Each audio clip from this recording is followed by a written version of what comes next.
भगत नामदेव जी तो कहते हैं, जो ना भजनते नारायणा तिनका मैं ना करूं दर्शना।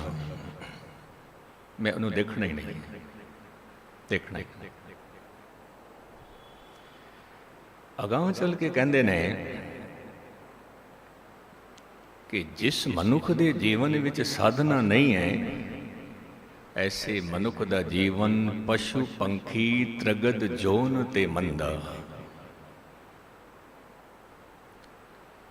जिस मनुख दे जीवन विच परमानंद नहीं है, कहते ने वो पशु पंछी टेढ़ी मेढ़ी जोनी तो भी मंदा है। ये गल कह के अगां गुरु साहिब जी ने एक दूजा टॉपिक लिया है, ऐसा विषा जिसनों लोगों ने नहीं छुआ। इत्थे मैं एक छोटा जिहा ख्याल आप जी के सामने रखा। जेकर असी कथा का विषा चुनीए क्रोध, आप जी ने बड़े प्यार नाल सुनना है। जे कथा का विषा चुनीए असी लोग, आप जी ने बड़े प्यार नाल सुनना है। जे कथा का विषा चुनीए असी अहंकार मोह, आप जी ने सुनना है बड़े गौर के नाल। और गुस्ताखी माफ, जे किधरे विषा ही असी काम चुन लईए, आप जी ने कहना ज्ञानी जी किहड़ियां गल्लां लैके बैठ गए, यही कहना है। कारण की है कि इस विषय नूं ना तां असीं सुनना चाहते हैं और ना ही असी इस विषय ते कुछ जानकारी प्राप्त करना चाहते हैं। सारे कहते हैं सारियां नूं खबर है, सारियां नूं खबर है। सारियां नूं खबर जे किधरे होंदी तां ये शब्द विगड़दा नहीं, ये सारियां नूं खबर होंदी तां।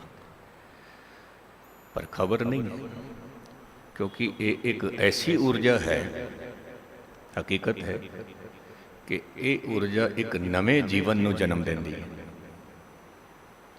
जे किधरे ये ऊर्जा ना होवे, पूरा समाज उसनूं घृणित दृष्टि नाल वेखदा है, पूरा समाज। ऊर्जा नहीं, बस इतनी जी गल है, जे काम ऊर्जा डिगदी है तो वासना बनती है, जे काम ऊर्जा उठती है तो राम बनती है। जदों ये ऊर्जा डिगदी है तो क्रोध बनती है, यही ऊर्जा उठती है तो करुणा बनती है। यही ऊर्जा जदों डिगदी है तो लोभ बनती है, यही ऊर्जा उपर उठती है तो दान करने की प्रवृत्ति का जन्म होता है। यही ऊर्जा जमीन ते डिगदी है तो मोह बनती है, यही ऊर्जा उपर उठती है तो प्रेम बनती है। और यही ऊर्जा जदों जमीन ते डिगदी है तो हंकार बनती है, यही ऊर्जा उपर उठती है तो निरंकार बनती है। और इस ऊर्जा का जो मूल केंद्र है वो नाभि है, नाभि। पूरी ऊर्जा साडी नाभि दे विच मौजूद है। हुण ये जो नाभि है, इसनूं ध्वनि भी कहते हैं, क्योंकि सियाणियां ने जो नाम रखा है वह कोई ना कोई कारण होएगा। और ध्वनि इस करके कहने हैं कि इत्थों ही धुन प्रगट होती है। मैं बोल रहा हाँ, ये धुन है, आप जी सुनते हो, ये फिर कन्नां दे राहीं ये धुन शरीर विच प्रवेश करती है, फिर जाती ध्वनि ते कोल ही है। अगां दे बोल समझना, ये जो नाभि है जिथे प्राण मौजूद ने, ये इतनी को खुलती है जिहदे नाल असी बोल सकते हाँ, बस उस तो बाद बंद हो जाती है। एक ऐसा इंस्ट्रूमेंट है, बोलते हाँ नाभि खुल जाती है, और नहीं बोलते नाभि बंद रहती है। सुनते हाँ नाभि खुल जाती है थोड़ी जी, नहीं सुनते नाभि बंद है। ये जो ध्वनि है, ये जो नाभि है, ये जीवन के विच दो अवस्थाओं में खुलती है। दो अवस्था में पूरी खुल जाती है। कद? एक तो वो अवस्था है जदों मौत की चोट लगती है, फिर ध्वनि खुल जाती है, प्राण निकल जाते हैं, निकल गए। हुण ये प्राण कित्थों निकले ने? जे किधरे नाभि तो नीचे प्राण निकले ने, गुस्ताखी माफ, तो फिर कीड़े मकोड़ी दियां जोनियां। और यही प्राण जे नाभि तो ऊपर निकले ने, ते फिर जां तां जीवन मुक्त जां फिर चंगी जोनी। तो ये नाभि उदों खुलती है जदों मौत की चोट लगती है, प्राण पूरे खुल जाते हैं, फिर ये प्राण निकल जाते हैं मलमूत्र के द्वार तो, पैरों तो, रोम रोम तो, या फिर नाभि तो उपर निकल जाते हैं। दूजी अवस्था वो है जदों शब्द की चोट लगती है, उदों नाभि खुलती है, धुनी खुलती है। उदों जदों धुनी खुल जाती है पूरी, इसनों कहते ने ये पूरन पुरुष है, उसनों कहते ने ये ब्रह्म पुरुष है, पूरा हो गया है पूरा।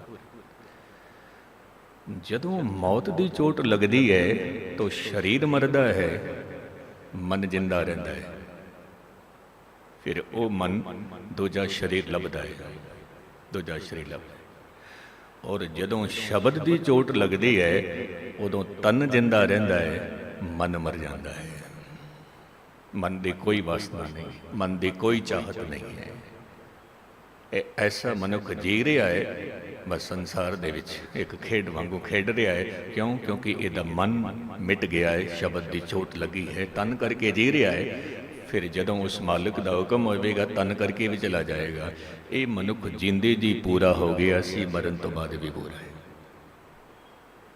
जींदे जी पूरा हो गया क्योंकि मन खत्म हो गया। और जिस मनुख नूं मौत की चोट लगी है,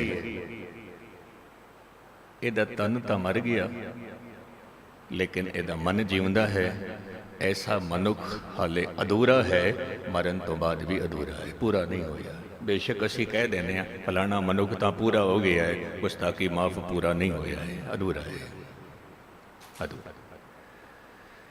तो जेड़ा मनुख जींदे जी पूरन हो जावे, ਉਹਦੇ वास्ते सिमरन साधना की चोट चाहिए है, शब्द की चोट चाहिए है, कथा कीर्तन की चोट चाहिए है।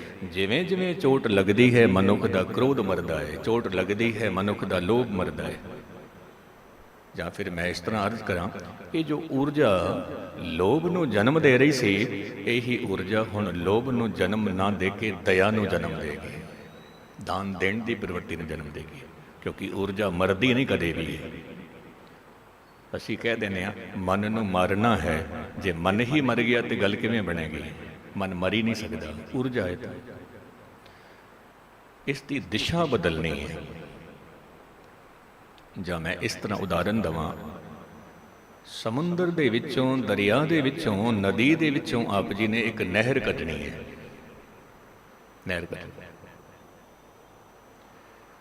हुण वो जो नहर है उहदे विच पानी है, फिर उस नहर नूं आप जी लै जाओ मरुथल दे विच, आप जी की मर्जी है, फिर पानी खो जाएगा उत्थे मरुथल दे विच। और वही नहर आप जी ले जाओ ऐसी धरती ते जिथे फसल उग सकती है, वही नहर उथे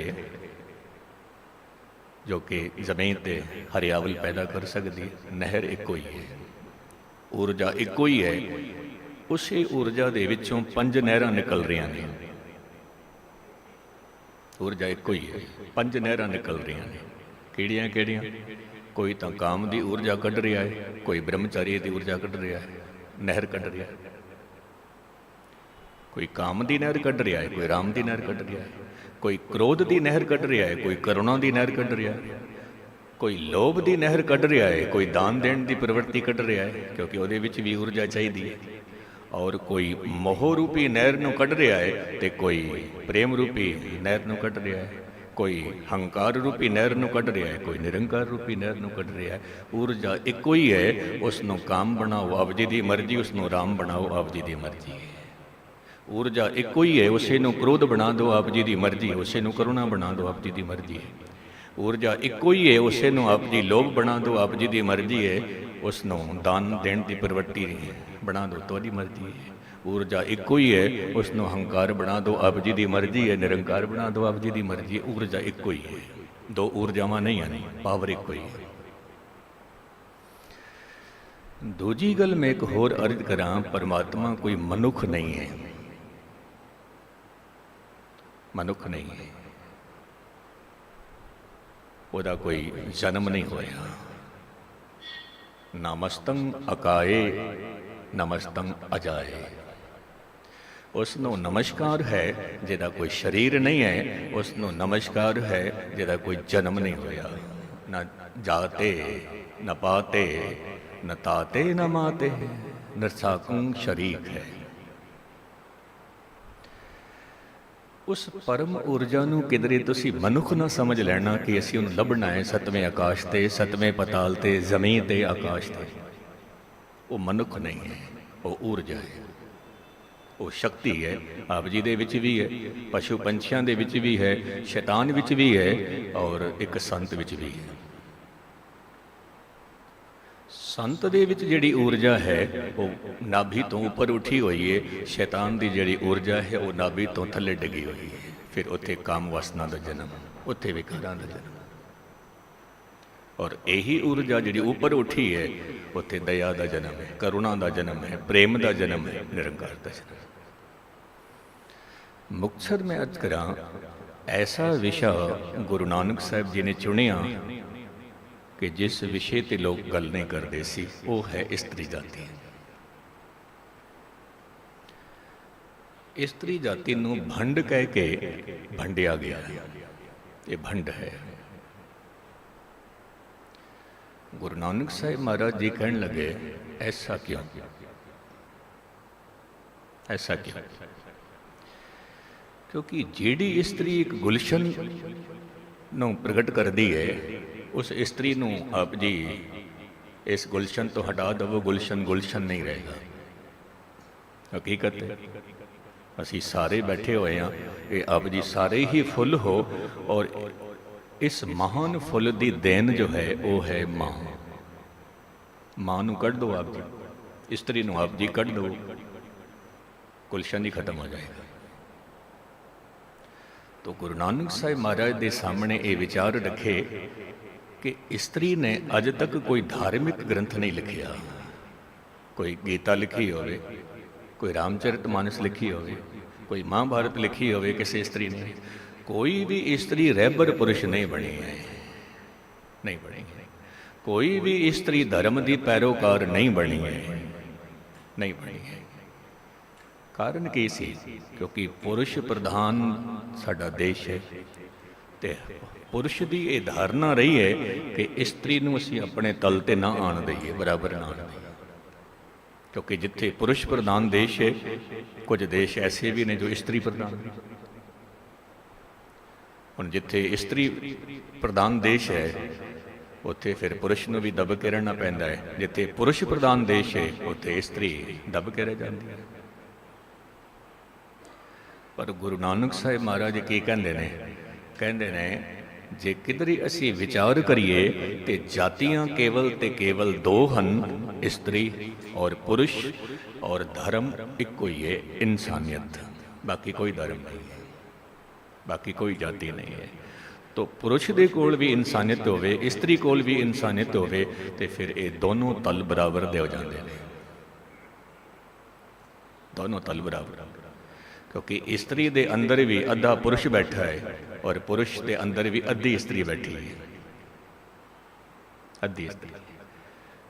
हुण जदों असीं इन्हां दा विआह करांदे हां तो शारीरिक तल ते तो स्त्री पुरुष संपूर्ण हो गए। जो पुरुष विच अद्धी स्त्री है और स्त्री विच जो अद्धा पुरुष है, शारीरिक तल ते तां संपूर्ण हो गए ने, लेकिन अंदर जो विचारिक तल ते स्त्री बैठी है, विचारिक तल ते पुरुष बैठा है, कई बार वो कह देंदे ने साडे विचार नहीं मिल रहे, तन करके तम मिल गए ने, विचार करके नहीं मिले। इत्थे फिर तलाक दा जन्म हो जाता है, साडे विचार नहीं मिले। तो गृहस्थ जीवन जिथे शारीरिक तल का मिलन है, उत्थे विचारिक तल का भी मिलन है, ये बहुत जरूरी है। तो मैं अर्ज करा, गुरु नानक साहिब महाराज कहन लगे स्त्री जाति नूं बाहर कढ़ दवो, बाहर ही खत्म हो जाएगा।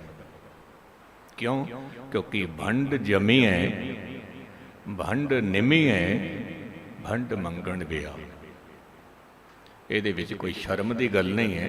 ਇੱਕ ਪੁरुष ਨੂੰ ਕਹਿ ਦਈਏ ਤੂੰ 2 ਕਿਲੋ ਦਾ ਵੱਟਾ ਆਪਣੇ ਢਿੱਡ ਤੇ ਬੰਨ੍ਹ ਕੇ ਰੱਖ 2 ਦਿਨ 4 ਦਿਨ, ਉਸ ਨੂੰ ਪਤਾ ਲੱਗੇ।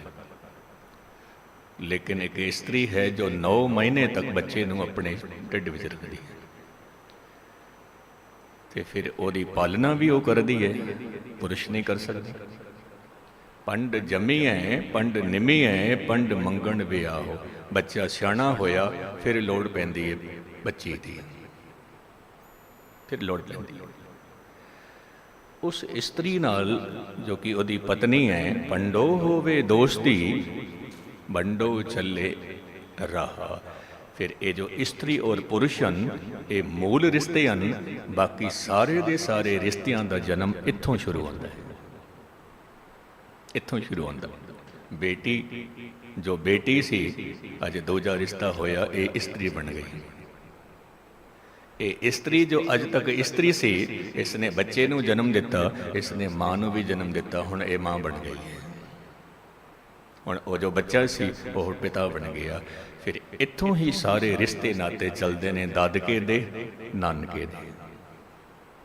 इन्हां दा मूल रिश्ता की है? पति पत्नी। पति पत्नी तो ही नानके दा परिवार, पति पत्नी तो ही दादके दा परिवार चलता है। इसनूं क्या है? भंडू चले रहा। भंड मुआ भंड भाली है, भंड होवे बंधान। हकीकत है। बेशक असी वख वख किस्म के लतीफे सुनाते हैं एक इस्त्री नूं लैके, पर ये थोड़ा जिहा एक माहौल चेंज करना हुंदा है। बाकी इस्त्री तो बगैर एक कदम भी नहीं चल सकती, एक कदम भी। कई बारी मैं कहना जिहड़ी बीबी कहती है मेरा पति अदब नहीं करता, मैं क्या तू 2 दिन पेके चली जा फिर देख। हकीकत है, क्योंकि सारी जिंदगी एक इस्त्री पति की सेवा, बच्चियां की सेवा, परिवार की सेवा, उसने केवल तो केवल 2 ही रोटियां खानियां होंदियां, 2 रोटियां। लेकिन सारी जिंदगी जे किधरे पति ठीक नहीं मिलिया, परिवार ठीक नहीं मिलिया, तो पिसती रहिंदी, गुस्ताखी माफ पिसती रहिंदी। 2 रोटियां खा के चली जाती है। जदों असीं बच्चियां नूं पुछदे हां किहदा पुत्तर है, अपने प्यो का नाम लैंदा है, मां का नहीं लैंदा। यही कारण है कि कुछ समां तो हर स्कूल विच, यूनीवर्सिटी विच, कॉलेज विच मां का नाम भी लिखा जाता है, मां का नाम। ये भी निशानी। साहिब कहते ने भंड मुआ भंड भाली है। जदों इस्त्री की मौत हुई दूजी इस्त्री लभदे, भंड होवे बंधान, फिर रिश्ता चलता है। साहिब कहते ने सो क्यों मंदा आखी है जित जम्मे राजान। तो राजे महाराजे संत पीर फकीरां नूं जन्म देंदी है, उन्हें मंदा क्यों आखदा।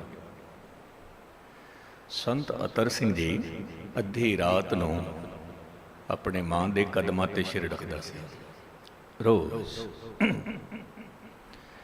एक दिन मां की अख खुली, कहन लगे संत जी की करते पे हो? सारा जहान आप जी ने मत्था टेकदा है, तुसीं मैनूं मत्था टेके पे। तो संत अतर सिंह जी कहन लगे हाँ मां तू मत्था टेकन योग है, योग है। क्यों? क्योंकि इस रूहे जमी ते आउण दा जो मूल जरिया है वो तुसीं बने। जे तुसी ना होंदे हो सकता है मेरा जन्म ना होंदा। मां मेरी तुसी हो, मूल मेरे तुसी हो। लोग मैनू मत्था टेकते ने, मैं तुहानू मत्था टेकदा। तो साहिब कहते ने सो क्यों मंदा आखी है जित जम्मे राजान। भंडो ही भंड उपजे। फिर स्त्री तो स्त्री का जन्म, बच्ची का जन्म, मालिक की खेड वेखो। फिर उसी स्त्री तो बेटे का जन्म। तो साहिब कहते ने भंडो ही भंड उपजे बंडे बाज ना कोई। एक भी मनुख ऐसा नहीं है जो स्त्री तो जिसने जन्म ना लिया हो, एक भी नहीं। पर हाँ एक गल है, जे किधरे तू चाहता है कि मेरा जन्म ना होए, जे तू चाहता है कि मैं मुड़ के फिर मां के गर्भ विच ना आवां, स्त्री के गर्भ विच मैं ना आवां, तो फिर तेनों एक कम करना पेगा। तू उहदे नाल दोस्ती कर जिहदा जन्म मां तो नहीं होया, जो बगैर मां दे है, ना ताते ना माते। ਜਿਹਦਾ ਕੋਈ ਪਿਤਾ ਨਹੀਂ ਹੈ, ਜਿਹਦੀ ਕੋਈ ਮਾਂ ਨਹੀਂ ਹੈ, ਤਾਂ ਉਹਦੇ ਨਾਲ ਦੋਸਤੀ ਕਰ। ਉਹ ਕੌਣ ਹੈ? ਨਾਨਕ ਵੰਡੇ ਬਾਹਰਾ ਏਕੋ ਸੱਚਾ ਸੋਏ। ਜਿਹਦੀ ਕੋਈ ਮਾਂ ਨਹੀਂ ਹੈ, ਕੋਈ ਪਿਤਾ ਨਹੀਂ, ਉਹਦੇ ਨਾਲ ਦੋਸਤੀ ਕਰ, ਤੂੰ ਜਨਮ ਮਰਨ ਤੋਂ ਰਹਿਤ ਹੋ ਜਾਏਗਾ, ਆਵਾਗਮਨ ਤੋਂ ਰਹਿਤ ਹੋ ਜਾਏਗਾ। ਜਿਤ ਮੁਖ ਸਦਾ ਸਲਾਈ ਹੈ, ਜਿਨ੍ਹਾਂ ਦੀ ਰਸਨਾ ਚੋਂ ਵਾਹਿਗੁਰੂ ਦੇ ਬੋਲ ਨਿਕਲਦੇ ਨੇ, ਪਾਗਾਂ ਰੱਤੀ ਚਾਰ। ਉਹ ਬਹੁਤ ਜੀਵਨ ਕੀਮਤੀ ਹੈ। ਨਾਨਕ ਤੇ ਮੁਖ ਉਜਲੇ ਤਿਤ ਸੱਚੇ ਦਰਬਾਰ। ਪੌੜੀ ਦੇ ਬੋਲ ਆਪ ਜੀ ਦੇ ਸਾਹਮਣੇ ਰੱਖਾਂ ਥੋੜੇ ਸ਼ਬਦਾਂ ਵਿੱਚ। ਸਾਰੇ ਮਨੁੱਖ ਕਹਿੰਦੇ ਨੇ ਇਹ ਵੀ ਮੇਰਾ, ਇਹ ਵੀ ਮੇਰਾ, ਇਹ ਵੀ ਮੇਰਾ, ਸਭ ਕੋ ਆਖੇ ਆਪਣਾ, ਜਿਸ ਨਾਹੀਂ ਸੋਚਣ ਕੱਢੀਏ। ਇੱਕ ਵੀ ਮਨੁੱਖ ਕੱਢੋ ਜਿਹੜਾ ਕਹਿੰਦਾ ਹੈ ਮੇਰਾ ਨਹੀਂ ਹੈ। ਬਾਹਰੋਂ ਬੇਸ਼ੱਕ ਅਸੀਂ ਕਵਾਂਗੇ ਮੇਰਾ ਨਹੀਂ ਹੈ, ਪਰ ਅੰਦਰੋਂ ਪਕੜ ਮੌਜੂਦ ਹੈ। ਤੋ ਸਾਹਿਬ ਕਹਿੰਦੇ ਨੇ ਜੋ ਮੇਰਾ ਮੇਰਾ ਤੂੰ ਕਰਦਾ ਪਿਆ ਹੈ, ਇੱਕ ਗੱਲ ਚੇਤੇ ਰੱਖਣਾ, ਕੀਤਾ ਆਪੋ ਆਪਣਾ ਆਪੇ ਹੀ ਲੇਖਾ ਸੰਢੀਏ। ਤੂੰ ਝੂਠ ਬੋਲਦਾ ਪਿਆ ਮੇਰਾ ਹੈ, ਇਹ ਮੇਰਾ ਨਹੀਂ ਹੈ, ਇਹ ਤੇਰਾ ਹੈ, ਨਿਰੰਕਾਰ ਦਾ। ਜਦੋਂ ਤੈਨੂੰ ਇਤਨੀ ਸਮਝ ਆ ਜਾਵੇ, ਕਿਹੜੀ ਸਮਝ? ਜਾਂ ਰਹਿਣਾ ਨਾਹੀਂ ਐਤ ਜਗ, ਤਕਾ ਇਤ ਗਰਭ ਹੰਡੀ। ਕਿਸ ਦਾ ਹੰਕਾਰ ਕਰੀ ਜਦੋਂ ਰਹਿਣਾ ਹੀ ਨਹੀਂ ਹੈ? ਇੱਕ ਪਲ ਦਾ ਵੀ ਭਰੋਸਾ ਨਹੀਂ। सामान 100 बरस का पल की खबर नहीं। तो साहिब कहते हैं जा रहना नहीं ऐत जगतां का इत गरब हंडी है। मंदा किसे न आखिए पढ़ अखर एहो बुझिए। ये अखर पढ़ कि मंदा किसे न आखिए। मंदा किसी नूं भी ना कहे, किसी नूं भी ना कहे। क्यों? क्योंकि हो सकता है कि उसके गुनाह ज़्यादा होण, पर हो सकता है मेरे भी गुनाह हो। एक आलम कहता सी तुसीं किसी वाल उंगली करो तो 3 उंगलियां आप जी दे वल आउंदियां ने, ते किसी ने तुसीं कहा तू पापी है तो 3 उंगलियां तुहानूं भी कहंदियां ने, घट तो भी नहीं है। गल कह के मैं समाप्ति करा। मंदा किसे न आखी है पढ़ अखर एहो बुझी है। मूर्ख है नाल ना लोझी है। मूर्ख है नाल ना लोझी। मूर्ख कौन है? जिहड़ा गल करदियां केवल ते केवल अपना मूँह अगे रखदा है, बुद्धि की वरतों ही नहीं करता। बस अगले दा मूँह रखना सी, मैं बोल पिया। अगले दा मूँह रखना सी, मैनूं चुप होना पिया। अगले दा मूँह रखना सी, मैनूं उहदे कोल जाना पिया। अगले दा मूँह रखना सी, मजबूरन मैनूं खाना पिया। मैं खाना तो नहीं सी, पर मूँह रखण वास्ते मैनूं खाना पिया। कहण लगे फिर तू मूँह नूं ही अगे रखदा है, बुद्धि दी तां वरतों करदा नहीं, फिर तां तू मूर्ख। फिर कहंदे ने मूर्खे नाल ना लुझीए। तो अज दे शब्द दा सार है पढ़ अखर। किहड़ा अखर? कि मंदा किसे ना आखिए पढ़ अखर एहो बुझिए। गुरु रहमतां करन, नाम दी दात, सिੱਖੀ सिदक, भरोसा दान।